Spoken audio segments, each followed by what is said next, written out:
to you. Martin Kagan from Before Your Eyes, Data Cocoon. I'm about to release the new AI formatted feature. This is a beta version, but there have been hundreds of iterations to get to this point, and here we are. You go straight to the system, you enter the system directly. It asks you to obtain a file, which are already waiting, and we choose, for instance, this balance sheet versionality here. Choose it twice. There's no confusion in the system. And now we choose a model. There are 9 models to look through. There's the classic rows, which I'll show you very rapidly. I don't place much merit to it, but it's very interesting from a stylistic point of view. We go to the enhanced rows. Immediately we see a telling difference. Here we are in 3 dimensions, 4 dimensions of data, and we can see the layout and grid of the data. Relative to that, we'd go to the rows 3D, which are first impression of the rows itself.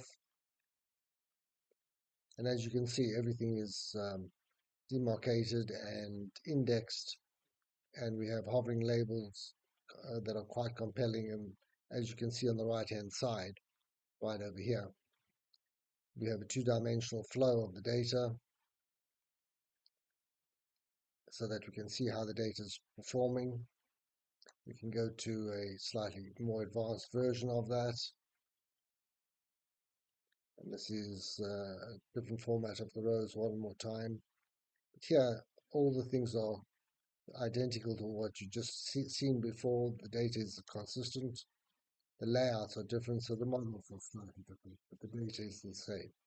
This is giving you a global view of what's going on.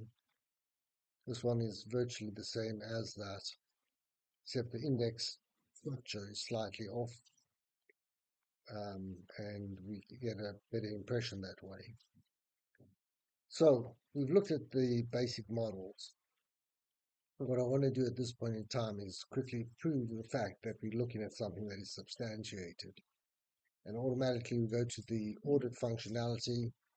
We see that the whole system is absolutely in balance. This is a balance sheet, so obviously it's in balance. But to prove the point that the numerical values tabulate, we do it that way. We come back to the system. We go to page 6, which is the support schedule supporting the entire system. And we would look at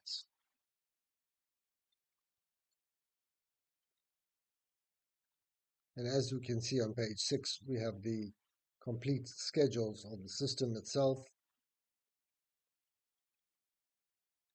That's the balance sheet, made up of 6 sectors.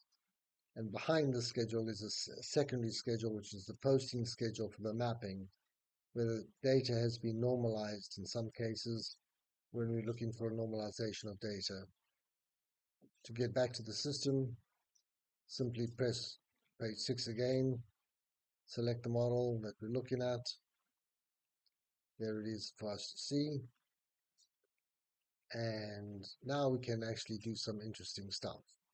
On page 2, we're able to change the date, the start date and the ending date, so that they correlate with the system.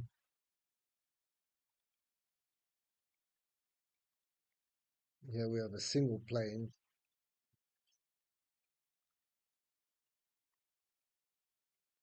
So at page 2, we're able to select the years, the year frame that we want to choose from. Let's trim it down to a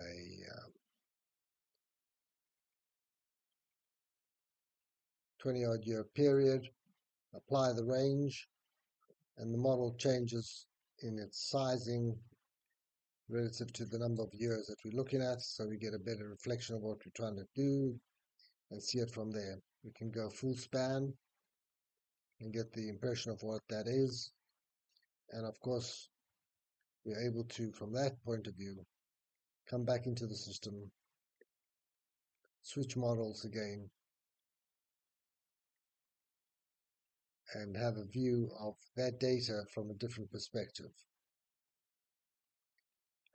So what we rushed through in a few moments was essentially looking at the audit system, looking at the data sheet, looking at the primary sheets, the rest of the schedules or sheets, so to speak, or different panels are the export function, the import function, and some other functions that we can talk about a little bit later.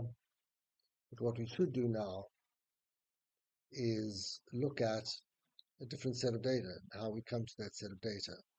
So let's look at, for instance, these are just predefined data sets that I have at my disposal, and I'm looking for a version of data that is slightly different. We're now looking at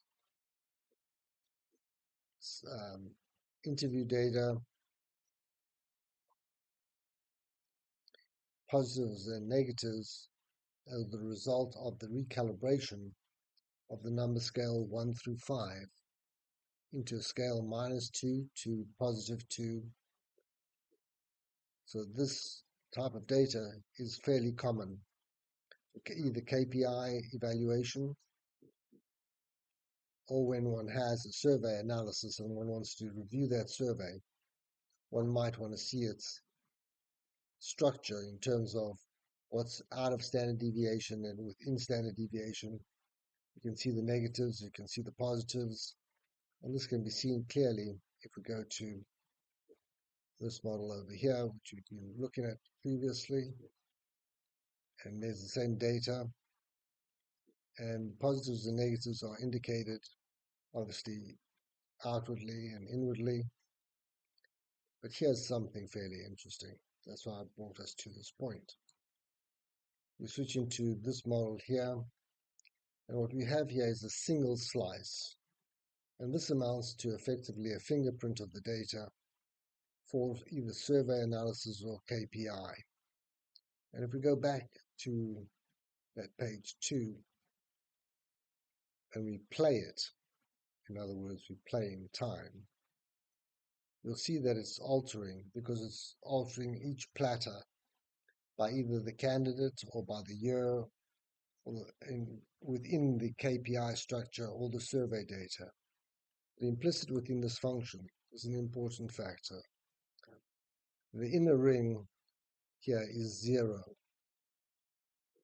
The inward directions are either -1 or -2, and the opposite for the positive directions.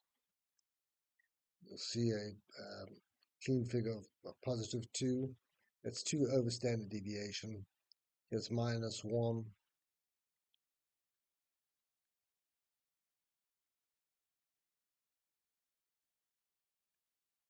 And what that gives us is this fingerprint that I'm trying to embed within the mindset to say that it's easier to look at data this way than try to look at evaluation data and say, well, how many people are within the norm and where do we have to focus our attention? Obviously, for KPIs, it's critical to know what's outside standard deviation, because what's running within the average figure is running perfectly to scale. It's those outliers that we're after. So this is one way of looking at the outliers. Obviously, this data, if we look at it in the model itself, we've seen it before. It looked like that. You say, well, that's hard to interpret. We could look at it holistically, and we get an impression of what that data is looking like, that there are positives in excess of the negative at that point in time. So that is a quick look at survey data relative and KPI data relative to the system.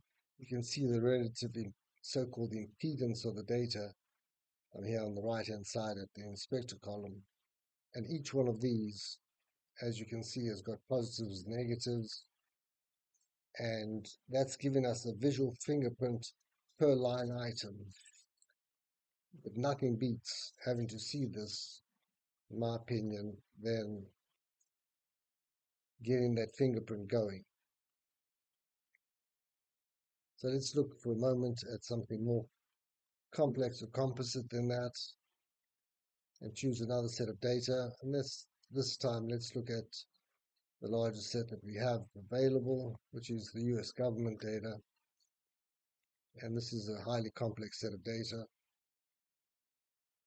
As you can imagine, there's $70 trillion on this schedule, split by close to 600 subsections. And as you can see, the dimensionality of the data is almost 6 levels deep. And we can see every item in perspective relative to other items. And we'll see that in the format of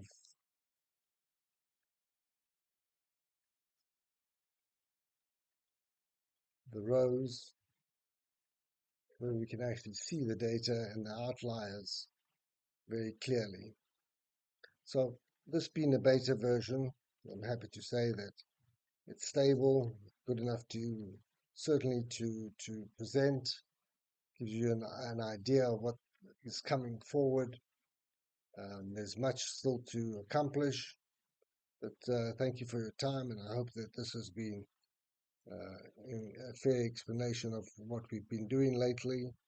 Look forward to further presentations with you. Thank you kindly, Martin Kagan.